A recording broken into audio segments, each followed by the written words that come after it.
tahun 80, 90, 2000. Nah, mulai merosot 2000 ke atas. Soalnya kan banyak tontonan, itu banyak saingan itu.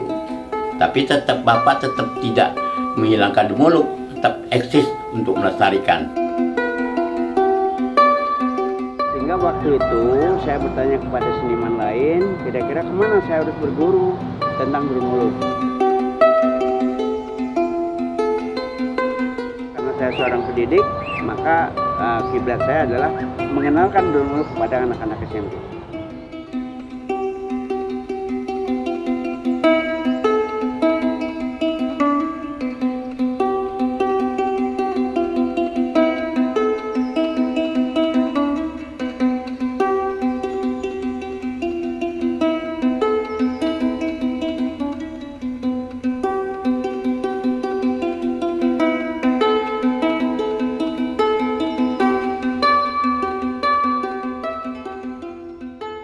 Sejarah Dumuluk ini sebenarnya pengarang buku Dumuluk ini adalah salah satu orang dari Riau namanya Wabakar pada tahun 1854. Dia ini waktu itu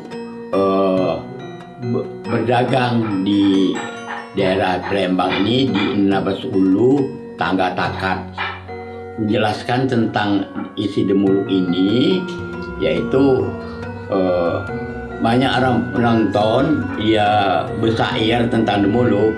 Lantas salah satu orang Palembang bernama Wak Nang Nong tertarik dengan Dumuluk ini. Lantas dia direkamnya di pemikiran, di pikiran otaknya, dia mengajar Dumuluk di Palembang, di Tujuh Ulu Tangguh Panjang. Nah, Dumuluk itu yang belajar Dumuluk banyak lagi, termasuklah kakek saya. Ya zaman itu kakek Iye. Kamu sekarang Iye kakek kan. Nah, Iye Kamoluddin yang Iye Mesir Dumuluk ini. Ya waktu itu belajar banyak di seluruh Sumatera Selatan ini. Ada orang belajar dari Bangka Belitung. Waktu itu ada orang dari Pegalam, ada dari Batu Raja, ada Muara ini, ada dari Muba. Nah, sampai sekarang. Tapi mantapnya Dumuluk ini Oki, sekarang jadi OI dan Palembang.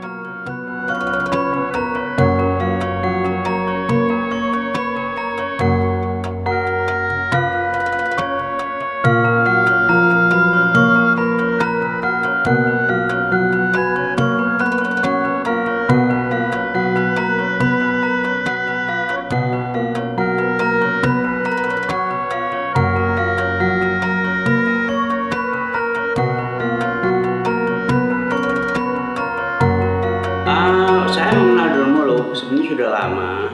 Saya sering nonton Dumuluk.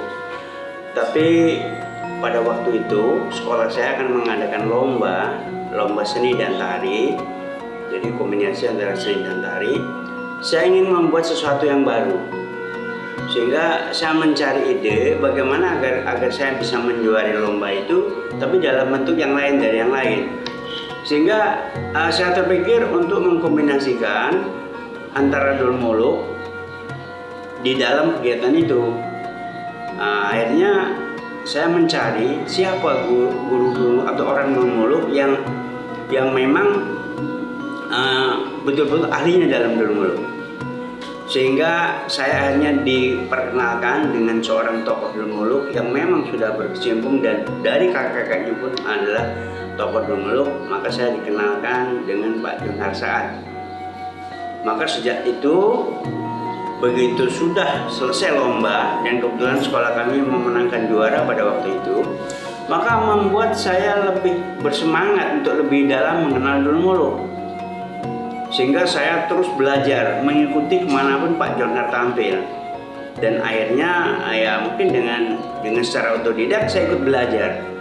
Jadi saya ikut main dari panggung ke panggung mengikuti Pak Johar. Dan berusaha pada waktu itu mencoba untuk menerapkan Dumuluk tadi kepada anak-anak sekolah. Sehingga saya berusaha dengan Pak Jono untuk menaskahkan Dulmuluk yang tadinya adalah hanya otodidak. Kemudian kami mencoba membuat naskah, yang naskah tadi bisa dimainkan oleh anak-anak. Nah, itu sekitar tahun 98-99. Jadi sejak itu saya main dari panggung, kemudian ikut kegiatan-kegiatan festival, kemudian mengisi acara di TVRI, pernah juga di PAL TV. Nah, kemana Pak Jonar, saya ada di situ.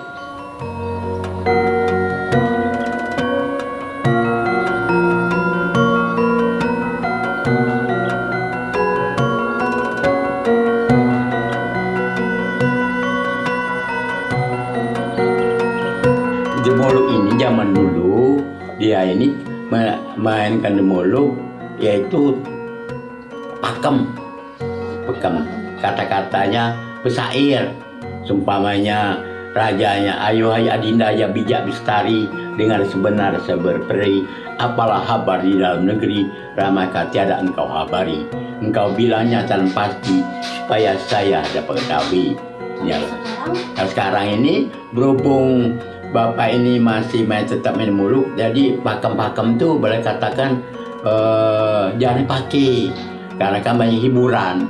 Jadi dialognya tidak terlalu banyak yang dialog bersair itu. Ya, berarti banyak ke permainan kebangsawannya itu. Jadi demuluk bangsawan. Soalnya ini yang kita jual kan. Ya kalau itu kan zaman sekarang kan zaman agak modern kan. Jadi kita harus menampilkan cara modern kan. Tapi tetap dibungkus dengan cara-cara muluk. Nah, itu. Bapak dulu main muluk pada tahun 70-an, 80-an. Satu tahun itu paling-paling malam Jumat. Kadang-kadang juga main tiap malam rutin. Sampai tahun 80, 90, 2000. Nah mulai merosot 2000 ke atas, soalnya kan banyak tontonan, itu banyak saingan, itu Bapak tetap tidak menghilangkan demuluk, tetap eksis untuk melestarikan. Apalagi sekarang ini sebagian anak-anak muda yang mau untuk belajar demuluk, saya siap sedia untuk mengajari.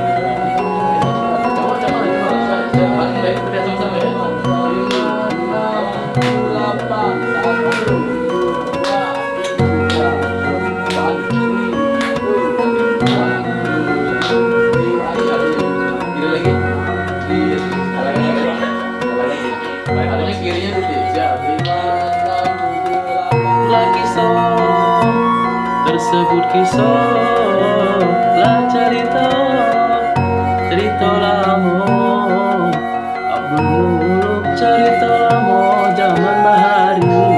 Bapak nih dia lahir memang sudah nonton Abdul Muluk dari kecil, dari masih digendong. Jadi dulu sekitar tahun 1992 itu waktu itu belum sekolah, masih umur 4 tahun. Bapak ikut Abdul Muluk kecil namanya, latihannya di Pemulutan, pelatihnya Pak Janhar. Jadi waktu itu ada satu desa di Pemulutan itu, sekolah dasarnya, SD berapa lupa, kami sama-sama belajar Abdul Muluk. Dan kami disebut waktu itu Abdul Muluk kecil oleh Pak Janhar dan ditampilkan di TVRI. Nah itu awal pertama kali belajar Abdul Muluk. Jadi ada beberapa penyesuaian, kita katakan seperti itu. Karena kalau perbedaan berarti ada yang berubah, ini tidak ada yang disesuaikan. Pada masa permulaan, ada beberapa poin. Satu, tokoh wanita itu diperankan oleh laki-laki. Nah, seperti wayang orang juga seperti itu. Jadi ada beberapa tokoh-tokoh wanita diperankan oleh laki-laki. Dulu juga ada. Nah, pada masa permulaan, terjadi seperti itu. Masa kekinian kita katakan seperti itu tidak lagi. Jadi peran wanita tokoh wanita diperankan oleh wanita. Kemudian dari pakaian, kalau masa permulaan Dulu Muluk itu menggunakan pakaian 1001 malam, Aladin ya, seperti itu ya, pakai sorban ya, seperti itu. Kemudian di masa kekinian kita sesuaikan dengan menggunakan tanja. Kemudian di masa permulaan ada beberapa yang hal-hal yang sederhana seperti setting, background, kemudian kostum. Terlebih lagi gerakan-gerakan seperti yang kita lihat tadi bermas. Nah, itu gerakan bermas kalau masa permulaan cuma berdiri dan manggut-manggut. Dan di saat ini kita coba bikin semacam koreo, walaupun sederhana ya. Kalau terlalu ribet takut nyanyinya salah-salah nanti. Kira-kira seperti itu. Kemudian ada beberapa properti-properti. Kalau di masa permulaan mungkin dari segi aksesori panggung seperti tombak kita bikin sesuai dan dengan bentuk asli. Kemudian ada kuda Dulu Muluk. Kuda Dulu Muluk ini kalau masa permulaan dia cuma sekedar rotan bubu yang dikasih hias-hias, dikasih kain. Kalau sekarang kita bikin agak real ya, kita usahakan agak real kira-kira seperti itu. Dan masih banyak lagi lah seperti sesajen. Kalau pada masa permulaan sesajen itu hal yang benar-benar harus diperhatikan. Kalau misalkan ceritanya serius dan kira-kira berbahaya, itu sesajennya itu lebih naik. Misalnya harus nyembelih sapi. Kalau saat ini, kalau masa sekarang tidak perlu lagi. Jadi sesajen itu cukup diadakan, bisa diadakan, bisa tidak. Kira-kira seperti itu. Tabe lanci, tabe latuan, tabe kepada para penonton sekalian. Kayak itu ya. Ini semacam narasi. Jadi bukan bisik-bisik. Kalau bisik-bisik telepon sama mantan ya. Jadi ini narasi. Jadi wong biar tahu apa yang dia omong ke apa yang tampil ke. Tabe lanci, tabe latuan, tabe kepada para penonton sekalian. Kami dari Sanggar Harapan Jaya menampilkan cerita yang berjudul, dalam naskah ini berjudul Raja Manggala. Salah dan hilaf permainan kami mohon dimaafkan, yaitu dikasih salam sama-sama bareng-bareng ya. Paham yang tadi barusan ya? Kemudian berapa lagi ke barisan baru nyanyi. Lagunya seperti ini. Tabela anji, tabela tuan, tabe kepada laki-laki perempuan. Kami bermain berkawan-kawan. Ada liriknya. Salah dan hilaf mohon dimaafkan.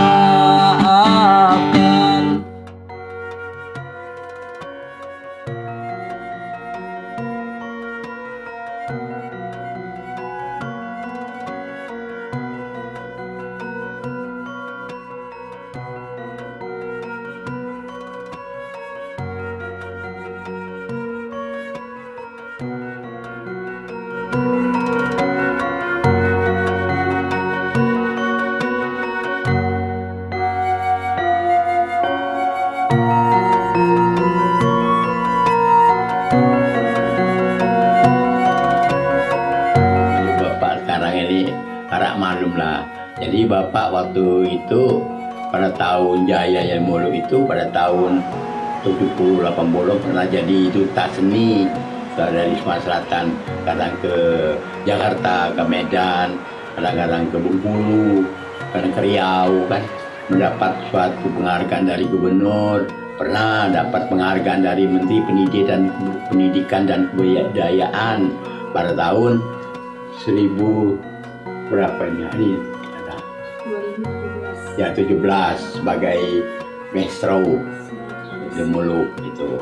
Ini ada piagam di Medan ini, penghargaan Medan ini, Pekanbaru ini paling banyak piagam Bapak dapat penghargaan untuk festival Dulu Muluk. Ya kadang-kadang ada dapat juara, kadang tidak, ya maklumlah kan. Yang mainnya itu tuh Bapak ajak yang pemain yang regenerasi muda sekarang ini. Dulu Muluk saat ini harus bersaing dengan hiburan-hiburan yang kekinian. Itu kendalanya, seperti TikTok, ya. Kemudian ada Reels dan lain-lain, Instagram dan lain-lain. Nah di masa yang sangat mengglobal ini, Dulu Muluk harus tetap berjuang menjaga eksistensinya. Dan ini tantangan dari pelaku-pelaku Dulu Muluk seperti kakak dan lain-lain.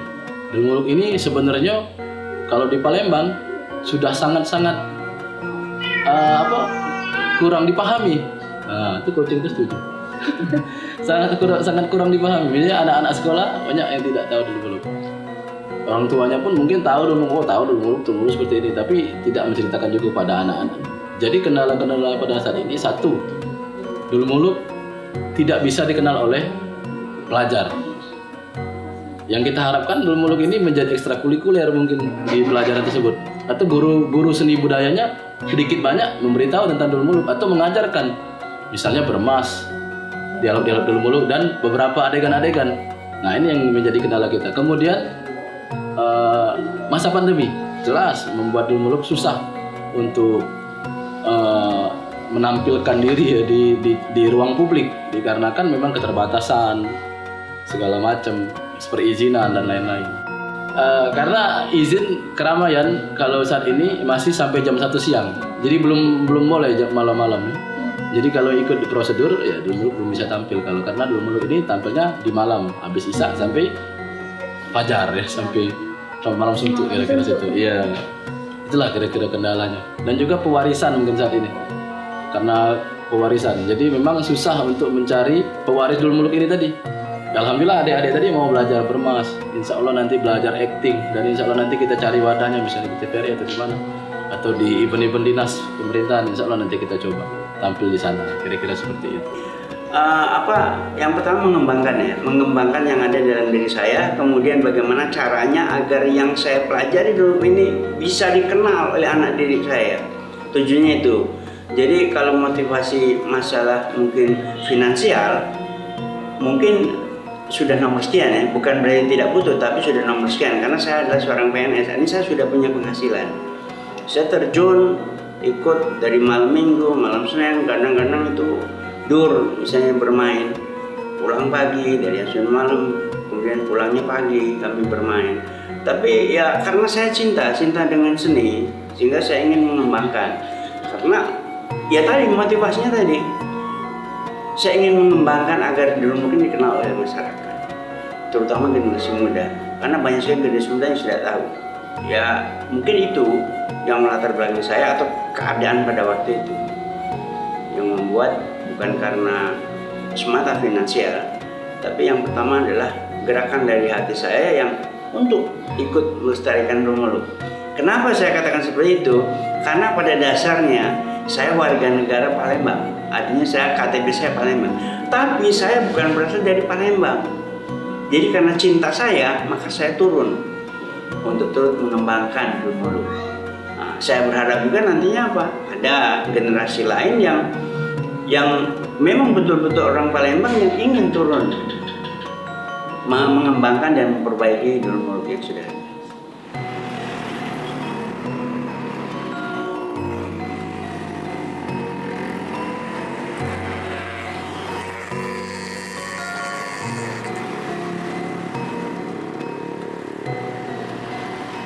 Kita ya kadang-kadang nih ya, dia ada bantu, tapi sebagai bapak ini tidak mengharapkan pemerintah. Kalau ya mendukung ya masuk bapak juga mendukung, dibantu. Tapi walaupun bagaimana bapak tetap eksis bertarikan selagi ada hayatkan badan. Ya kalau ya pemerintah ya tidak selalu ngurusi dengan kesenian, paling-paling ada event yang penting baru kita diundang, dipanggil gitu. Harapan saya untuk kesenian dulu muluk di Palembang pada umumnya Sumatera Selatan ya, selagi ada saya tenaga saya tetap eksis. Apalagi sekarang ini saya menurunkan dulu muluk kepada anak saya untuk melestarikan dulu muluk ini, yaitu jangan sampai hilangkan. Dia masih muda, tetap melestarikan dulu muluk ini, jangan sampai hilang kesenian di Sumatera Selatan. Ini adalah aset Sumatera Selatan, bukan hanya sepanjang aset Sumatera Selatan. Kadang-kadang kita ribut, kesenian kita diambil orang, padahal kita sendiri yang tidak mengurusnya kan itu kan. Begitu diambil orang baru ribut diambil orang. Kenapa ini tidak kita kelola? Siapa yang mengelola? Ya pertama seniman, kemudian ya turun tangan pemerintah harus ikut andil dalam hal ini. Kemudian memberikan ruang. Misalnya apa ya, setiap ada kegiatan tampillah dulu. Dan selalu saya katakan dari dulu, nak menghidupkan Dul Muluk itu mudah dari generasi muda. Syaratnya apa? Ada kan festival. Dulu zaman ada festival, orang mau tidak mau belajar Dul Muluk. Dewan Kesenian Palembang mengadakan festival. Tapi sekarang tidak ada sama sekali.